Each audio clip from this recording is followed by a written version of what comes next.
I only ask the contractors to adhere to the project designs so that we get little issues with you. Lastly, timeliness of project implementation, especially with World Bank projects. And times have changed when you have to do work and remain there.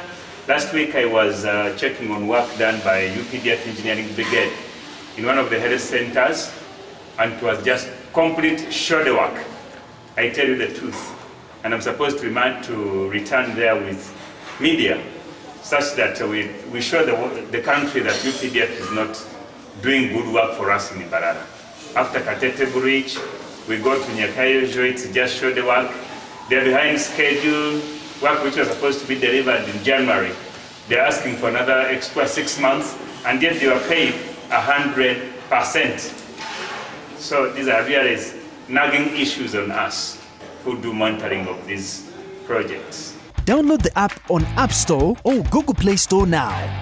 Vision Digital Experience, the future of media.